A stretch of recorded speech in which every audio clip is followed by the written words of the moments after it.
நம்ம எம்பிபிஎஸ் நம்ம எடுக்கும்போது டோட்டலா கவர்மெண்ட் காலேஜில் எவ்வளோ சீட்ஸ் வந்து இருக்கு அப்படிங்கிறத டோட்டலாக நம்ம வந்து பார்த்தலாம். ஓசி கம்யூனிட்டிக்கு வந்து 1215 சீட்டு வந்து இருக்கு ஓசி கம்யூனிட்டியில். அதுக்கப்புறம் பிசி எடுத்தீங்கன்னா 1039 சீட் இருக்கு. பிசிஎம் எடுத்துட்டீங்கன்னா 137 சீட் இருக்கு. எம்பிசி எடுத்துட்டீங்கன்னா 784 சீட் இருக்கு. எஸ்சி எடுத்துட்டீங்கன்னா 593 சீட் இருக்கு. எஸ்சிஏ எடுத்துட்டீங்கன்னா 113 சீட் இருக்கு. எஸ்டி எடுத்துட்டீங்கன்னா 39 சீட் இருக்கு.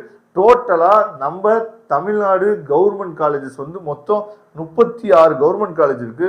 இந்த 36 கவர்மெண்ட் காலேஜ்ல மொத்தமா சேர்த்து எவ்வளவு சீட் இருக்குன்னு சொல்லி பாத்தீங்கன்னா இஎஸ்ஐ இல்லாம 3920 சீட் வந்து இருக்கு. ஓகேவா? இதுதான் வந்து டோட்டலா இருக்கக்கூடிய நம்பர் ஆஃப் சீட் மேட்ரிக்ஸ் வந்து இதுதான். உங்க ஒவ்வொரு கம்யூனிட்டிக்கும் எவ்வளவு சீட்ஸ் வந்து இருக்குங்கிறத பாத்துங்க. ரொம்ப முக்கியமா கவர்மெண்ட் காலேஜ்ல 3920 சீட் மட்டும்தான் இருக்கு அப்படிங்கிறத நீங்க பாத்துக்கணும். அப்புறம் இஎஸ்ஐ நீங்க சேர்த்துட்டீங்க அப்படின்னா அதுல ஒரு 91 சீட் இருக்கு. சரியா? அப்ப இந்த 3920ல இந்த 91 சீட்டை சேர்த்தோம் அப்படின்னா அப்போ ஒரு 4010 சீட் இருக்கு அப்படின்னு சொல்லி வச்சுக்கலாம். இதுல இஎஸ்ஐல வந்து பார்த்தீங்கன்னா ஓசியில் வந்து 28 சீட் இருக்கு, பிசியில் 24 சீட் இருக்கு, பிசிஎம்ல 3 சீட் இருக்கு, எம்பிசியில் 18 இருக்கு, எஸ்சியில் 14 சீட் இருக்கு, எஸ்சிஏல 3 சீட் இருக்கு, எஸ்டியில் 1 சீட் இருக்கு. டோட்டலா வந்து பாத்தீங்கன்னா 91 சீட் இருக்கு. ஓகே சார், அப்ப அந்த 500 சீட் வந்து எங்க சார் இன்க்ரீஸ் ஆக வாய்ப்பு இருக்கு அப்படின்னா, அதாவது ஒரு கவர்மெண்ட் காலேஜ் எடுத்துட்டோம் அப்படின்னா 150 ஸ்டூடெண்ட் வந்து நினைச்சு பார்த்தா இருக்கலாம். சரியா?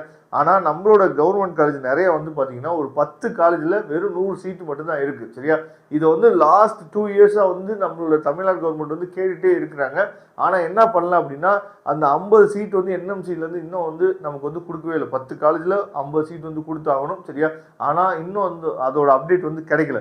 ஒருவேளை இந்த வருஷம் ஸ்டூடெண்ட்டுக்கு லக் இருந்துச்சு அப்படின்னா அந்த 50 சீட் வந்து 10 காலேஜ் வந்துச்சுன்னா 500 சீட் வந்து நமக்கு என்ன பார்த்தீங்கன்னா புதுமையான இடங்கள் வந்து நமக்கு கிடைக்கிறதுக்கு வாய்ப்பு இருக்கு. கடவுள்கிட்ட ப்ரேயர் பண்ணுவோம். அந்த 500 சீட் கிடைச்சிச்சு அப்படின்னா நிறைய ஸ்டூடெண்ட்ஸுக்கு வந்து மிகப்பெரிய ஒரு ஹெல்ப்பா இருக்கிறதுக்கு வாய்ப்புகள் இருக்கு. சரியா? இதுல ஏதாவது டவுட் இருந்துச்சு அப்படின்னா கண்டிப்பா கமெண்ட் பாக்ஸ்ல கேளுங்க. நம்ம அடுத்தடுத்த வீடியோல இன்னும் நிறைய அப்டேட்ஸ் உங்களுக்காக காத்துட்டு இருக்கு. நீங்க நம்ம சேனலை ரெகுலரா ஃபாலோ பண்ணீங்க அப்படின்னா போதுமானது.